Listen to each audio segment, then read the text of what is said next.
자, 기도하고 시작하겠습니다. 사랑의 하나님, 무더운 날씨 속에도 건강하게 지켜주시고 오늘 이 저녁 또 말씀을 배우기 위하여 함께하게 하시니 감사합니다. 피곤하고 힘든 가운데서도 저의 마음과 열정을 하나님께 귀히 보아 주시옵시고 또한 저의 삶의 터전 속에 하나님의 영광만이 늘 나타나도록 함께하여 주시옵소서. 이제 시작하려고 합니다. 이 자리에 주의 성령이 또한 함께하여 주시옵소서. 예수님의 이름으로 기도드렸습니다.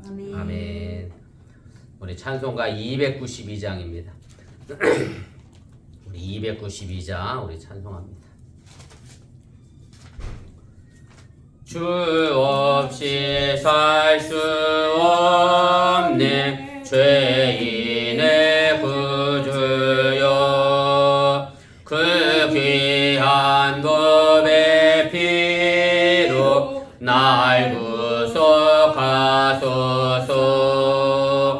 구주의 사랑으로 흘리신 보혈이 내 소망 나의 위로 내 영광 됩니다. 주 없이 살 수 없네 나 혼자 못 서리. 힘없고 부족하며 지혜도 없도다. 내 주는 나의 생명 또 나의 힘이라. 주님을 의지하여 지혜를 얻으. 292장입니다. 주 없이 살 수 없네 내 주는 아신다. 내 영의 깊은 간구 마음의 소원을 주밖에 나의 마음 네 알아주리요. 내 마음 위로하사 평온케 하시네. 주 없이 살 수 없네 세월이 흐르고 이 깊은 고독 속에 내 생명 끝나도 사나운 풍랑일 때 날 지켜주시니 내 곁에 계신 주님 늘 힘이 됩니다.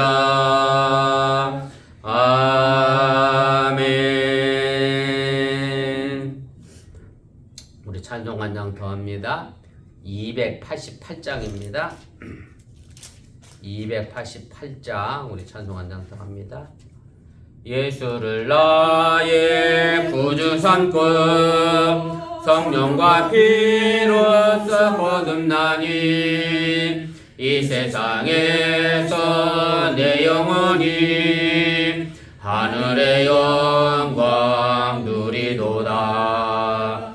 이것이 나의 간증이요 이것이 나의 찬송일세. 나 사는 동안 끊임없이 구주를 찬송하리로다. 온전히 주께 맡긴 내 영 사랑의 음성을 듣는 중에 천사들 왕래하는 것과 하늘의 영광 보리로다. 이것이 나의 간증이요 이것이 나의 찬송일세. 나 사는 동안 끊임없이 구주를 찬송하리로다. 주 안에 기쁨 누림으로 마음의 풍랑이 잔잔하니 세상과 나는 간곳 없고 구속한 주만 보이도다. 이것이 나의 간증이요 이것이 나의 찬송일세. 나 사는 동안 끊임없이 구주를 찬송하리로다. 아멘. 우리 하나님 말씀 요한복음 3장입니다. 요한복음 3장 우리 22절 말씀부터 우리 4장 3절까지 교독하겠습니다. 그 후에 예수께서 제자들과 유대 땅으로 가서 거기와 함께 유하시며 세례를 베푸시더라. 요한도 살렘 가까운 에논에서 세례를 베푸니 거기 물이 많음이라. 그러므로 사람들이 와서 세례를 받더라. 요한이 아직 옥에 갇히지 아니하였더라. 이에 요한의 제자 중에서 한 유대인과 더불어 정결되시게 대하여 변론이 되었더니 그들이 요한에게 가서 이르되 랍비여 선생님과 함께 요단강 저편에 있던 이 곧 선생님이 증언하시던 이가 세례를 베풀매 다 그에게로 가더이다. 요한이 대답하여 이르되 만일 하늘에서 주신 바 아니면 사람이 아무것도 받을 수 없느니라. 내가 말한 바 나는 그리스도가 아니요 그의 앞에 보내심을 받은 자라고 한 것을 증언할 자는 너희니라.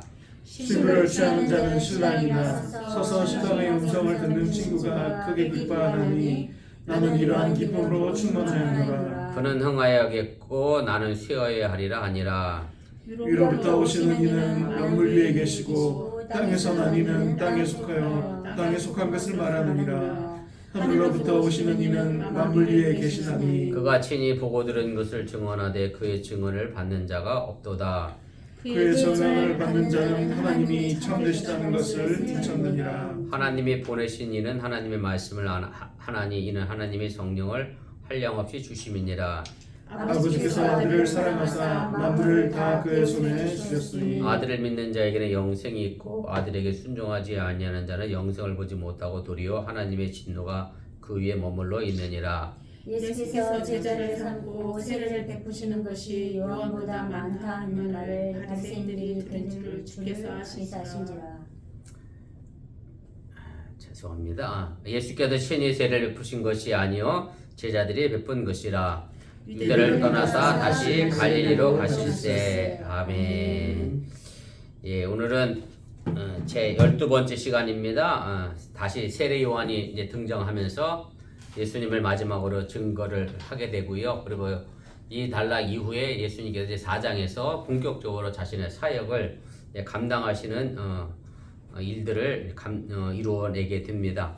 그래서 내용문해를 보시면 이제 예수님에 대한 증거 이제 마지막 부분입니다. 그래서 요한복음이 병행 구조로 되어 있다. 제가 여러 번 말씀을 드렸는데, 그래서 제일 첫 번째가 세례 요한이 예수를 증거하는 것으로 시작했다가 이제 마지막 다섯 번째가 다시 세례 요한이 예수를 이제 증거하는 것으로 이렇게 마무리되면서 앞뒤를 세례 요한이 예수를 증거하는 것으로 병행 구조로 그렇게 이제 묶어가게 됩니다. 또 2번과 4번도 이제 물과 성령으로 함께 병행 구조로 연결이 되어져 있고요. 그리고 3번이 가장 중요한 것으로 예수님께서 성전을 병행 구조가 뭐예요? 뭐랄까요? 패러럴이라고 표현해내다 예. 이렇게 양 끝에서 가운데로 이렇게 모이게 만드는 샌드위치식 구조. 이 빵 옆에 그다음에 햄 들어 있고 그런 식으로. 네, 그래서 제가 거기 나눠드린 거 보면 1번과 5번이 샌드위치 빵이라고 생각하시면 되고요. 1번 예수님에 대한 증거가 1번과 5번이 1번이 뭐죠? 세례 요한이 예수를 증거하는 거고 5번이 다시 세례 요한이 예수를 증거하는 것으로 테두리를 막아놨고, 그 다음에 2번과 4번을 보면 가나에서 물이 변해서 포도주가 됐는데 4번도 예수님께서 물과 성령으로 거듭나야 한다. 다시 물로 또 칸막이를 하나 해놨죠. 그 다음에 3번이 가운데 부분으로서 가장 중요한 역할을 이제 하게 된다. 이제 그런 의미입니다. 이렇게 그런 거예요. 이런 것처럼 이렇게 되는 것처럼 요거요. 이렇게 이런 식으로 이렇게 그걸 이제 말로는 영어로는 패럴럴이라고 나와 있는 것 같은데 한국말로는 병행 구조로 되어 있고요. 본문계를 보시면 본문도 마찬가지로 병행 구조가 그대로 되어 있습니다. 그래서 A, B, C, B, A. 그래서 A하고 A-는 뭐와 연결되어 있느냐면 제자들과 세례를 주는 것으로 연결이 되어 있고요. B하고 B-는 하늘이라는 단어로 연결이 되어 있고 가운데가 이제 예수님께서 정말 중요한 예수님은 흥하야겠고 나는 쉬어야 하겠다. 사도 요한이 세례 요한이 그런 식으로 말씀을 나누고 함께 연결을 시켜가고 있음을 이제 우리가 보게 됩니다. 그래서 요한복음 전체가 바로 이런 구조로 구성이 되어 있다는 거 참고로 알아두시면 좋겠습니다. 자, 2번입니다. 그래서 2장에서 이제 가나 혼인잔치 기적을 통해서 예수님께서 예수님의 정결 예식에 관련하여 이제 더 이상 그것이 의미가 없음을 이야기하면서 예수님께서 이제 하나님의 나라를 성취할 뿐임을 이제 설명을 했고, 그리고 이어지는 것이 예수님께서 성전을 정화시키는 깨끗게 하신 사건을 통해서 이제 구약의 제사 제도가 더 이상 의미가 없고 새로운 기독교가 우리에게 전해졌음을 이제 이야기를 하게 됩니다. 그러면서 이 두 사건의 이제 공통에 대해서 제가 말씀드린 것은 이제 옛날의 시대는 가고 우리에게 새로운 시대가 이제 도래했다, 새로운 시대가 왔다는 것을 사도 요한은 우리에게 이제 가르쳐 주고 있습니다. 그리고 이제 이어지는 내용이 이제 3장이지요. 그래서 니고데모와의 대화를 통해서 예수님이 물과 성령으로 위로부터 거듭나지 아니하면 우리가 하나님의 나라에 갈 수 없다, 영생을 얻을 수 없다라고 얘기했더니 니고데모가 어떡하에 그런 일이 일어나겠습니까? 라고 하는 질문을 던졌더니 예수님께서 핵심적으로 대답해 주신 내용이 뭐냐면 요한복음 3장 16절에 있는 말씀이죠. 예수를 믿으면 우리가 구원을 얻게 된다. 그래서 예수를 믿음으로 해서 우리가 위로부터 거듭나게 되고 다시 태어나게 된다 라고 하는 말씀을 해 주시게 됩니다. 우리 2페이지 제일 꼭대기로 가겠습니다. 그리고 나서 이제 오늘 본단락이 이제 등장하게 되고요. 그래서 사도 요한은 이제 세례 요한으로부터 시작해서 예수님을 증거했던 내용을 오늘 이 단락으로 해서 최종적으로 마무리 짓고 이제 결론을 이야기하면서 이제 4장에서부터 나와야 할 이야기를 준비하는 역할로 이 부분을 삽입을 하게 됩니다. 우리 본문 주석 보도록 하겠습니다. 예루살렘에서 이제 니고데모와 대화를 나눈 예수님은 이제 사역 장소를 어디로 옮기셨습니까? 오늘 3장에 보면 제가 다시 읽어드리겠습니다. 22절부터 24절까지 있는 말씀입니다. 그 후에 예수께서 제자들과 유대 땅으로 가서 거기 함께 유하시며 세례를 베푸시더라. 요한도 살렘 가까운 에논에서 세례를 베푸니 거기 물이 많음이라. 그러므로 사람들이 와서 세례를 받더라. 요한이 아직 옥에 갇히지 아니하였더라. 이렇게 되어 있습니다. 그래서 예수님께서 지금 예루살렘에서 니고데모와 얘기를 하고 난 다음에 예루살렘을 이제 떠나시게 됩니다. 그래서 유대로 가셨다라고 이야기를 하게 되는데, 이제 유대 땅으로 가는 것은 이제 문자적으로 얘기하면 지역적으로 보면 팔레스틴 남쪽 지역을 이제 가르치는 것이고요. 오늘 이 말씀 속에서 우리 본문 속에서 좀 생각해 본다고 하면 그냥 예루살렘과 반대되는 개념으로, 예루살렘은 큰 도시니까 유대는 그냥 한적한 시골 동네를 의미하는 것으로 우리가 그렇게 이해해 볼 수가 있습니다. 그래서 이곳에서 예수님이 이제 제자들과 함께 자기에게 찾아오는 사람들에게 가르치시고 세례를 주셨고, 그래서 분주한 시간을 이제 보내셨는데, 네, 실제적으로 예수님께서 세례를 베푸신 것은 아니었다라고 이제 4장 2절에 가면 이제 기록이 됩니다. 예수님의 제자들이 세례를 베풀었지 예수님 직접 세례를 베풀었다라고 하는 이야기는 성경에 나와 있지는 않습니다. 그래서 여러분들이 그걸 참고로 또 기억하시면 좋겠고요. 그리고 그 시간에 세례 요한도 같이 이제 세례를 이제 주게 됩니다. 그가 세례를 주던 것이 어디냐면 살렘 가까운 에논이라고 되어 있는데, 뭐 저도 성지순례를 가보지 않아서 에논의 위치가 정확히 어딘지 모르겠습니다만은 세례 요한이 이것을 선택한 이유가 뭐냐면 세례를 주기 위해서 뭐가 많이 필요했죠? 물이 많이 필요했기 때문에 이것을 이제 선택을 하게 됩니다. 그래서 이제 4번의 이야기인데요. 우리가 여기서 좀 생각해 볼 것이 뭐냐면, 제가 4번, 5번, 6번까지 쭉 함께 좀 설명할 건데, 공간복음서 특별히 마태복음, 마가복음에 보면 예수님께서 공생의 시작을 언제를 하시게 되냐면 기점을 보면 세례 요한이 잡혔을 때, 잡혀서 옥에 갇히자 그 다음부터 예수님께서 공생의 활동을 시작한 것으로 그렇게 나와 있어요. 제가 여기 각주 3번에 달아드렸는데 보세요. 마태복음 4장 12절 말씀이거든요. 예수께서 요한이 잡혔음을 들으시고 갈릴리로 물러가셨다가 그 다음 구절이 뭐냐면 다시 이제 백성들에게 회개하라 천국이 갖고 왔느니라고 복음을 전하시게 됩니다. 마가복음 1장 14절도 똑같아요. 요한이 잡힌 후 예수께서 갈릴리에 오셔서 하나님 복음을 전파했다. 그래서 공간복음서에는 예수님께서 세례 요한이 잡히기만을 마치 기다렸다는 듯이 뭐 이런 식의 표현으로 이제 설명을 해놨는데, 근데 오늘 요한복음은 그래서 24절에다 무엇을 박아놨어요? 요한이 아직 옥에 갇히지 않았다. 그래서 요한복음이 사실은 제일 공간복음서에 비하면 제일 늦게 기록이 돼 있었잖아요. 그래서 그 부분을 이제 설명하고 있는 거고, 그래서 요한복음의 사역복음을 보면 예수님과 세례 요한이 같은 시기에 동시대에 활동했다라는 것을 이제 이야기를 하게 됩니다.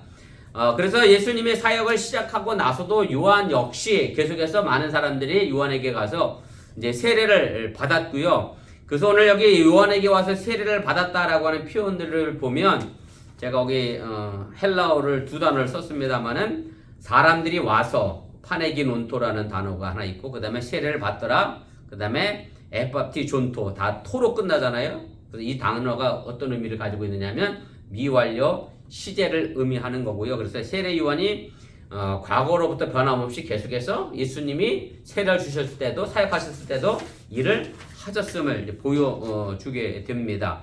그래서 요한복음에는 세례 요한이 붙잡힌 것이나 세례 요한이 붙잡혀서 헤롯에 의하여 죽임을 당한 기록은 요한복음에는 나와 있지가 않습니다. 그래서 요한복음의 기록을 볼 때 예수님께서 광야에서 시험을 받으시고 요한이 잡힌 다음에 사이의 기간이 약 2년 정도의 터울이 있는 것으로 우리가 보여집니다. 그래서 마태 마가복음에서는 사실 이 기간이 생략이 돼서 마치 세례 요한이 옥에 갇혀서 잡히자마자 예수님 복음을 전하는 것으로 되어 있는데, 이 기간이 이제 중요하지 않다라고 생각해서 줄였고, 요한복음의 기록에 의하면 이렇게 되어 있습니다. 그래서 제가 5번을 2번 썼는데요. 죄송해요.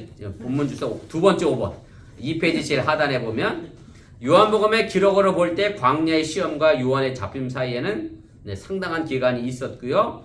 그래서 예수님의 광야 시험이 보통 AD 27년경에 있었던 것으로 생각을 하고, 그 다음에 세례 요한이 처형을 당한 것은 AD 29년 겨울쯤인 것으로 이제 생각이 돼서 예수님과 세례 요한의 사역이 2년 정도 겹치는 것으로 우리 요한복음에는 그렇게 사역 시기를 기록을 하고 있습니다. 3번입니다. 요한복음에서 이제 세례 요한의 6번입니다. 죄송합니다. 3페이지 제 꼭대기. 요한복음에서 이제 세례 요한의 역할은 예수님을 증거하는 일이었고요. 그래서 예수님의 사역을 시작하셨는데도 그가 살아있는 유일한 이유는 뭐냐면 계속해서 예수님을 증거하기 위하여 그가 살아 있었다라고 하는 얘기고, 그리고 하나님의 부르심을 쫓아 그리고 자신에게 주어진 일에 최선을 다하다가 마침내 헤롯의 손에 의하여 처참하게 생을 마감했음에도 불구하고 그것에 대하여 뭐 이렇다 저렇다 불평하지 않고 하나님에 대하여 나는 왜 이렇게밖에 쓰임 받지 못합니까? 라고 이야기하지 않고 묵묵히 자신의 길을 걸어간 것이 바로 세례 요한이었고, 사실은 우리에게도 이런 자세가 하나님 앞에 쓰임받는 사람으로서의 내게 주어진 일에 대하여 최선을 다하는 것이 정말로 우리에게 필요한 일이라고 하는 사실을 여러분들이 기억하시기 바랍니다. 우리 장군사님이 아까 학교에 있을 때가 제일 효도고 착한 아들이라고 그러는데 마찬가지예요. 자녀의 제일 착한 부분은 자신의 본분에 최선을 다하고 그 길을 걸어가는 게 제일 착한 것처럼 우리가 하나님에게서 정말로 좋은 사역자라고 하는 것은 내게 주어진 환경에서 내가 최선을 다하여 나가는 길이 정말로 최선의 사역자임을 또한 여러분들이 잊지 마시길 바랍니다. 두 번째입니다. 요한의 제자들과 어떤 유대인 사이에 이제 벌어진 변론이 결국은 이제 예수님을 증거하는 데까지 이어지게 되는데, 오늘 25절, 26절에 보면 이렇게 되어 있습니다. 이에 요한의 제자 중에서 한 유대인과 더불어 정결 예식에 대하여 변론이 되었더니 그들의 요한에게 가서 이르되 라비여, 선생님과 함께 요단강 저편에 있던 이 곧 선생님이 증언하시던 이가 세례 베풀매 사람이 다 그에게로 가더이다, 이렇게 되어 있습니다. 그래서 요한의 제자와 한 유대인이 이제 정결 예식에 대하여 논쟁을 벌였다라고 되어 있고요. 여기서 번역된 이제 전결이라고 하는 이 단어가 제가 카다리스무라는 헬라어를 거다 썼는데 이것이 정확히 무엇을 의미하는지는 뭐 나와 있지는 않으니까 우리가 확인할 방법은 없습니다만은 일반적으로 정결이라고 하는 말의 의미는 그 가나 혼인 잔치에서 예수님께서 물로 포도주를 만드실 때 정결 예식을 위하여 뭐가 있었죠? 동아리가 돌 항아리가 6개 있었잖아요. 그래서 거기서 손을 씻거나 발을 씻거나 혹은 기구를 씻어서 더러움을 씻어내는 역할을 했는데 일반적인 정결이라는 단어의 의미는 이제 그런 의미인데 근데 여기서 문맥으로 볼 때에 이 정결의 의미가 그런 뭐 내 몸을 씻고 뭐랄까요 도구를 씻는 그런 의미가 아니라 세례와 관계되어 있는 죄를 씻는 세례와 관계되어 있는 것으로 우리가 추측해 볼 수가 있습니다. 왜 그렇게 추측을 해 보게 되느냐면 26절에 보면 세례 요한의 제자가 약간 불만 섞인 소리로 그런 얘기를 하잖아요. 아이고 선생님이 저 사람에 대해서 증언했는데 그 사람이 세례를 주니까 사람들이 다 그쪽으로 갔어요. 그러니까 이렇게 얘기를 한 거예요. 그러니까 세례 요한의 제자와 이 유대인 사이에서의 정결 예식에 관하여 논쟁이 된 것이 이렇게 추측을 해볼 수가 있습니다. 무슨 얘기냐면 예수님도 세례를 베풀고 세례 요한도 세례를 베풀었으니 어느 쪽 세례가 더 정결한 세례겠느냐? 어느 쪽 세례가 더 죄를 회개하는 일에 큰 힘이 되겠느냐? 아마 이것에 관한 논증이었지 않았을까? 이제 이렇게 생각을 하게 됩니다. 그리고 와서 세례 요한의 제자가 세례 요한에게 와서 이제 그러고 나서 예수님이 저쪽에서 세례를 주는데 우리에게 세례 받던 사람들이 다 글로 갔습니다. 이제 이런 보고를 하는 것으로 연결이 된 것으로 우리가 생각을 해 볼 수가 있습니다. 3번입니다. 가로 3번. 그래서 이에 제자들이 세례 요한을 찾아와 상황을 보호하게 되죠. 분명히 이런 문맥성으로 보면 예수님에 대한 질투를 이 세례 요한의 제자들이 가지고 있는 것으로 이제 분명하게 이제 보이게 되고 예수님이 쉽게 말하면 늦게 시작했는데 자기 선생님보다 더 많은 사람들을 몰고 다니니까 뭐 세례 요한의 어떤 경쟁자로도 우리가 이해한 것으로 우리가 생각해 볼 수가 있습니다. 그래서 예수님을 지칭해서 이렇게 얘기했잖아요. 선생님이 전에 증언했던 사람, 그러니까 누가 더 우선인 것처럼 느껴져요? 세례 요한이 더 앞섰으니까 선생님이 더 앞섰는데 왜 예수님이 더 많은 사람에게 세례를 베푸는 거 그냥 놔두시느냐 뭐 이런 투로 세례 요한의 제자가 세례 요한에 와서 이야기를 하게 됩니다. 4번입니다. 그래서 많은 사람들이 이제 예수님에게로 세례를 받으러 갔습니다. 그래서 이 가더이다라고 하는 이 단어는 이제 현재형으로 사용됐고요. 그래서 계속과 반복을 나타내는 거고, 그래서 요한을 만나고자 찾아왔던 사람들, 많은 사람들이 다시 예수님에게로 이제 몰려간 상황을 이제 이야기하게 되는 거고, 이 상황이 계속적으로 지속됐음에 대하여 이제 이야기를 하게 됩니다. 그래서 요한복음의 저자는 이제 세례 요한의 제자의 발을 빌어서 뭘 얘기하려고 하는 거냐면 이제 세례 요한의 시대는 끝이 났고 예수님의 시대가 새롭게 열린 것을 이제 세례 요한의 제자를 통하여 우리에게 객관적으로 이제 보여주고 있다. 그렇게 우리가 말씀을 드릴 수가 있습니다. 3번입니다. 제자들의 말에 대하여 이제 세례 요한의 대답이 이제 등장하게 됩니다. 오늘 27절, 28절에 있는 말씀인데 세례 요한이 조금 담담한 마음으로 이제 대답을 합니다. 27절, 28절 제가 읽을게요. 요한이 대답하여 이르되 만일 하늘에서 주신 바 아니면 사람이 아무것도 받을 수 없느니라. 내가 말한 바 나는 그리스도가 아니요 그의 앞에 보내심을 받은 자라고 한 것을 증언할 자는 너희니라. 이렇게 되어 있습니다. 그래서 세례 요한이 제자들에게 뭐라고 대답해 줬느냐 하면 결국 이렇게 이야기하는 겁니다. 예수님께서 다 간 이유가 있다. 그냥 간 게 아니라 하늘에서 뭐예요? 예수님에게 준 게 있으니까 예수님께로 갔다라고 이야기합니다. 그래서 구체적으로 뭐 하늘에서 예수님에게 무엇을 주었는지에 대하여 세례 요한 지금 여긴 얘기하지 않고 있습니다만은 우리가 오늘 제가 34절까지 할 건데 그 뒤에 보면 이제 세례 요한이 예수님께서 하늘로부터 받은 것이 무엇인지를 이제 구체적으로 이제 설명을 하게 됩니다. 그래서 어찌 생각해 보면 세례 요한이 참 욕심이 없는 그런 하나님의 일꾼이었다라는 것을 우리가 알 수가 있고요.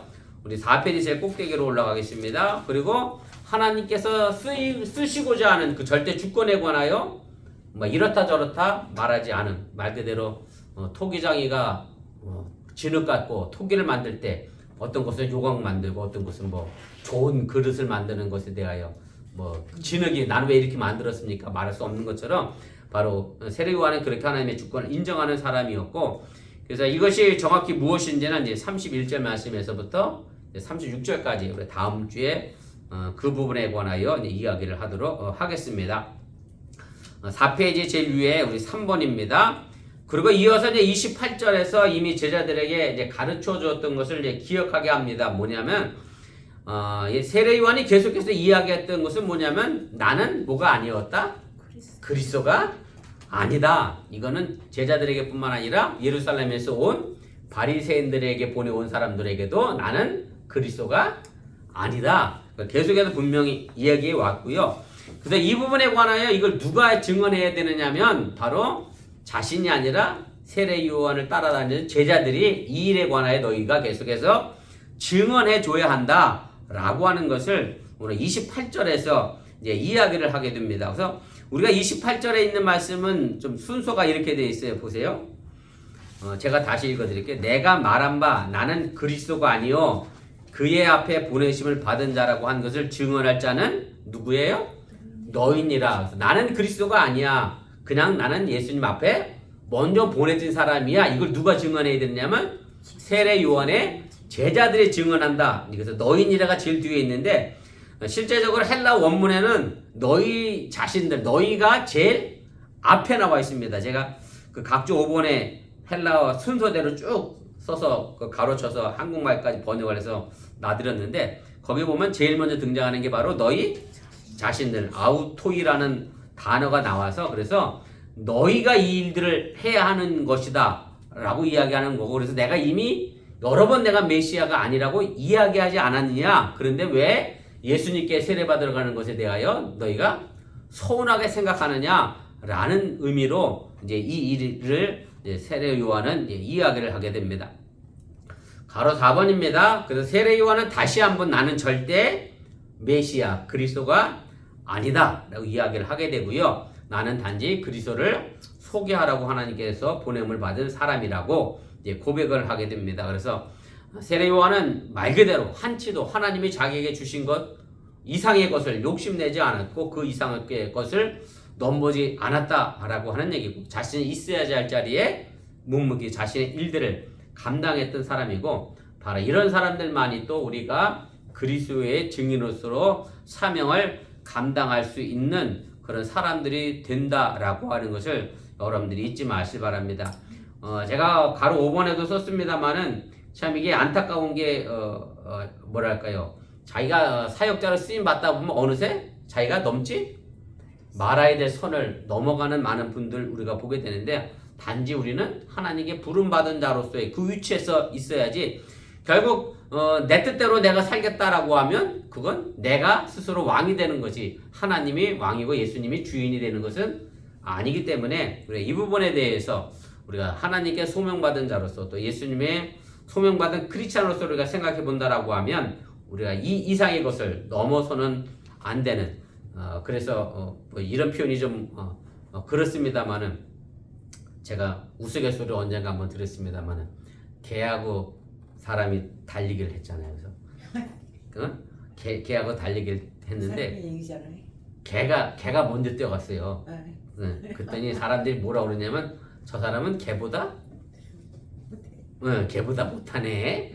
좋은 말은 못하네 했을 거고 개보다 못한 그랬겠죠. 그래서 그 다음에 자존심이 상해서 이번에 있는 거 다 해서 개보다 먼저 뛰었어. 그랬더니 이번에 사람들이 뭐라 그랬겠어요? 개보다 더하네? 그랬다는 거야. 그래서 야, 늦게 떠도 안 되고 빨리 떠도 안 되니 이제 어떻게 했겠어요? 같이 뛰었어. 그랬더니 개 같네 이랬다는 거예요. 그래서 제가 왜 이 우스갯소리를 해주냐면 우리가 예수님과 함께 걷는 거에서는 사실은 예수님보다 앞서가도 안 되고 예수님보다 뒤쳐서도 안 되고 사실은 그 부분에서는 우리가 사역자로서 어떤 또 우리가 성도로서 부름받은 사람으로서 어떤 길을 걸어갈 것인가를 좀 생각해보는 그런 우스갯소리가 아닌가 그런 생각을 좀 해보게 됩니다. 마지막 4번입니다. 세례 요한은 제자들에게 자신이 누구인지 알기 위해서 어떤 비유를 듭니까? 오늘 29절부터 30절까지의 말씀을 이제 세례 요한이 비유를 듭니다. 신부를 취하는 자는 신랑이나 서서 신랑의 음성을 듣는 친구가 크게 기뻐하나니 나는 이러한 기쁨으로 충만하였노라. 그는 흥하여야 하겠고 나는 쇠하여야 하리라 하니라. 그래서 세례 요한은 예수님과 자신을 어떤 관계로 얘기하고 있느냐면 신랑과 신랑 친구의 관계로 이야기하는 겁니다. 그래서 신랑은 여기서 누구예요? 결혼식의 주인공 신랑은 예수님이고 자신은 그냥 예수님 옆에 있는 들러리로서의 친구라고 하는 얘기고, 뭐 요즘 결혼식도 그렇겠습니다만 저희 때 결혼해도 여자친구들도 그렇고 남자친구들도 그렇고 결혼식 때 와서 뭐 이런저런 일들을 많이 돕잖아요. 근데 2000년대 예수님 시대의 신랑 친구들의 역할은 정말로 더 많은 일들을 했고, 그 다음에 예수님 당시에 유대교회에서 결혼 풍습 가운데 신랑 친구들이 해야 하는 일들이 중에 가장 중요한 게 뭐냐면 신부를 데리고 신랑에게로 인도하는 일들이 바로 신랑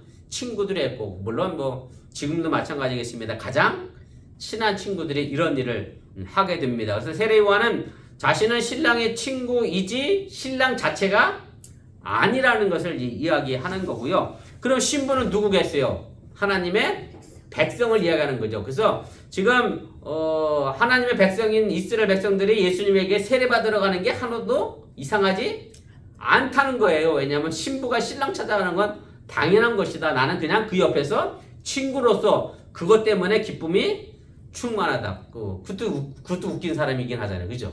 무슨 얘기를 하려고 그러냐면 신랑 친구가 신랑 옆에 서서 신부 보고 그거 보고 저 여자랑 내가 결혼할 걸 이러면 그것도 웃기잖아. 그것도 웃기잖아요. 그죠? 그 웃긴 친구잖아.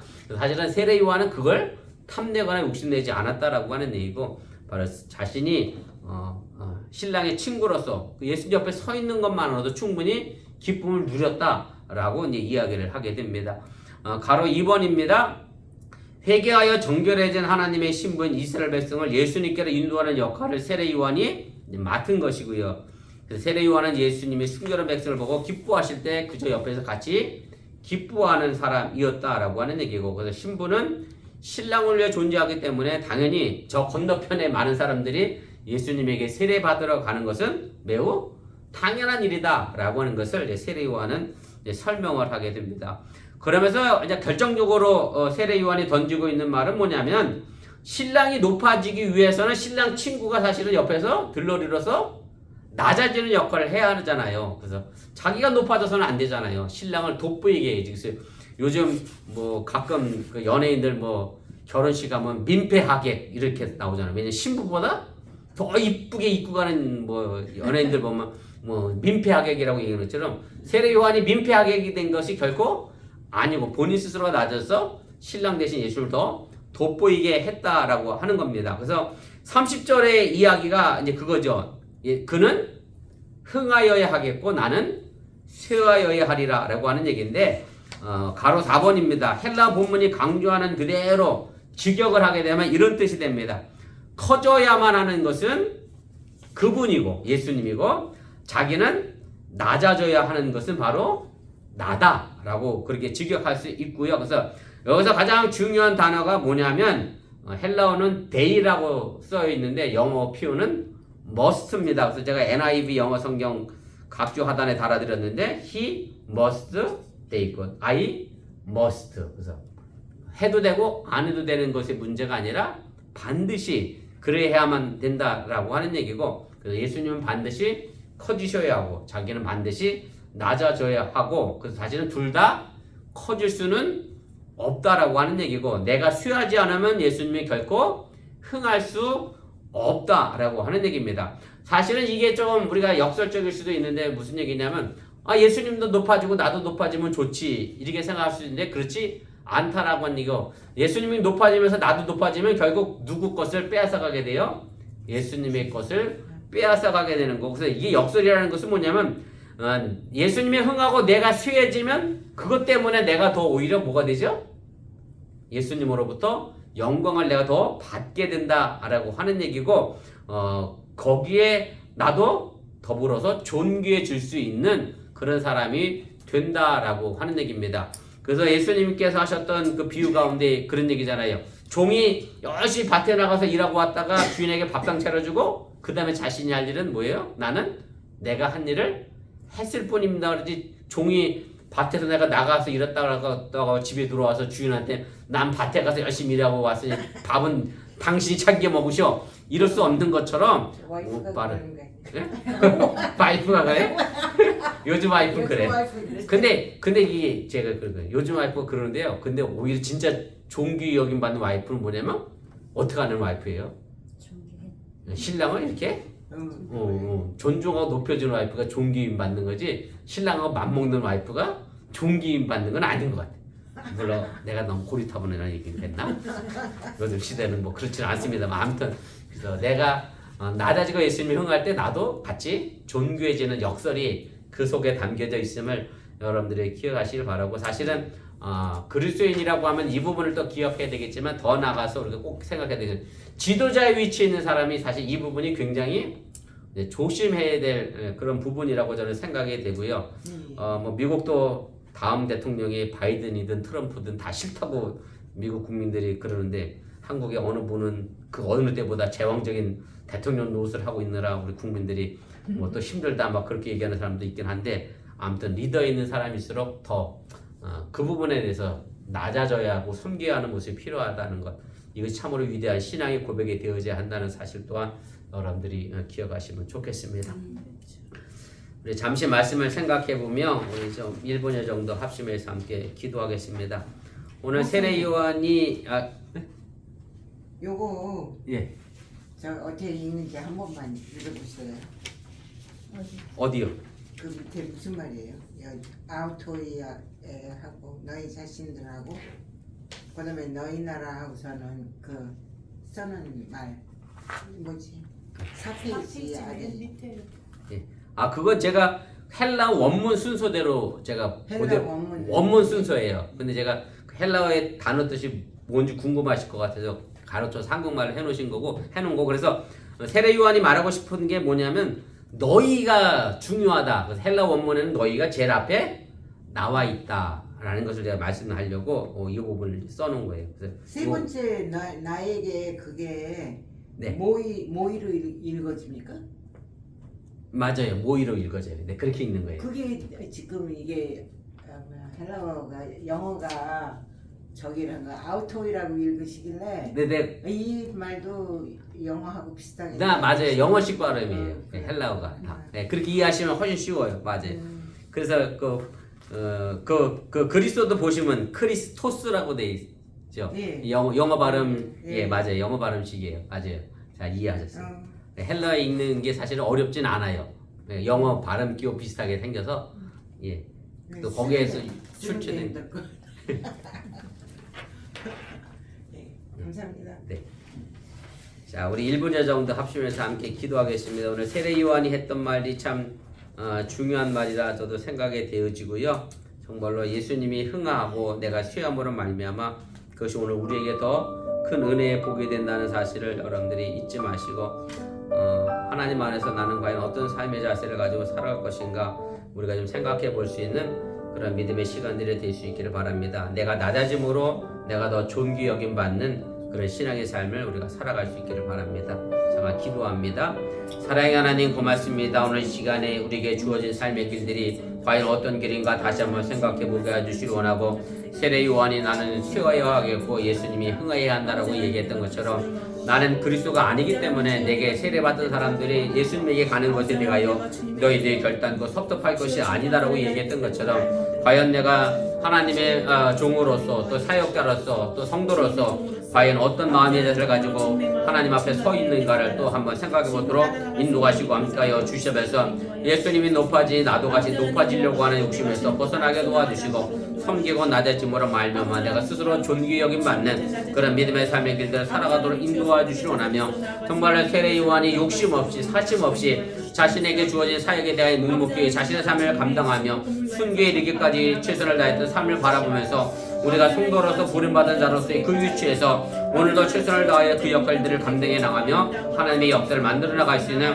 그런 믿음의 삶의 길들이 되시도록 인도하시고 함께하여 주시옵소서. 오늘도 맡겨진 바 그 뜻한 바를 이뤄낼 수 있는 그런 복음의 삶의 길들을 걸어가게 도와주시고 하나님의 뜻을 이루며 이 땅에서 또한 하나님의 영광을 펼쳐나갈 수 있는 그런 믿음의 삶의 길로 오늘도 살아가도록 인도하시고 함께하여 주시옵소서. 믿습니다. 사랑의 하나님, 오늘 세례 요한의 모습을 보면서 우리의 삶의 모습을 다시 한번 점검해 봅니다. 그는 흥해야겠고 나는 쇠어야겠다. 절대로 세례 요한이 어떤 욕심과 사심을 가지고 예수님보다 높아지려고 하지 않았던 모습을 바라보면서 나는 과연 성도로서 또 크리스천으로서 어떤 삶의 자세를 가지고 살아가고 있는지 우리 스스로를 돌이켜보게 하여 주시옵소서. 예수님을 높이고 내가 낮아지는 것이 내가 무시되어져 가는 삶이 아니라 오히려 나아갈 존귀 여김받게 하는 역설적인 삶임을 잃어버리지 않게 해주시려나며 우리 어번교회 성도들이 자신의 위치에서 가정에서 또한 직장에서 이웃과의 관계성 속에서 교회에서 서로가 서로를 섬김으로 존귀 여겨줄 수 있는 믿음의 귀한 성도가 되도록 인도하여 주시옵소서. 이 모든 말씀 예수님의 이름으로 축복하며 기도드렸사옵나이다. 아멘. 하늘에 계신 우리 아버지여 이름이 거룩히 여김을 받으시오며 나라의 마옵시며 뜻이 하늘 쓰러진 것 같이 땅에서 이루어지이다. 오늘날 우리에게 일용할 양식을 주옵시고 우리가 우리에게 주진 자를 사해준 것 같이 우리 죄를 사해 주옵시고 우리를 시험에 들게 하지 마시옵고 다만하게 수고하옵소서. 대개 나라와 권세와 영광이 아버지께 영원히 있사옵나이다. 아멘. 감사합니다. 예배를 마쳤습니다.